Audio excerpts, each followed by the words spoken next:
ஒருமுறை வந்தால் அது கனவு, இருமுறை வந்தால் அது ஆசை, பலமுறை வந்தால் அது லட்சியம்.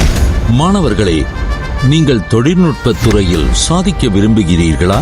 கிராமப்புற சமூகத்தை பொறியியல் திறன் சார்ந்த சமூகமாக உயரச் செய்வதே எங்கள் பார்வை.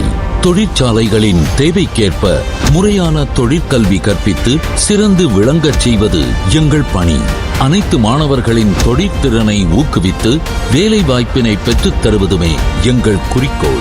Civil, mechanical, automobile, EEE, ECE ஆகிய துறைகளில் மாணவர்களை தலை சிறந்த பொறியியல் வல்லுநர்களாக உருவாக்குகிறோம். மேலும் வாழ்வியல் நெறி, சமூக நலனில் அக்கறை, அரசு பணி தேர்வுக்கான சிறப்பு வகுப்புகள், communication skill, sports, aptitude skill, cultural activities போன்றவற்றில் அக்கறை கொண்டு மாணவர்களின் தனித்திறனை அறிந்து அதன் வண்ணம் அவர்களின் திறமைகளை மலரச் செய்கிறோம். இம்மூன்றையும் உயிர் மூச்சாக கொண்டு இயங்கி வரும் கபி பாலிடெக்னிக் கல்லூரி, செம்பட்டி, திண்டுக்கல்.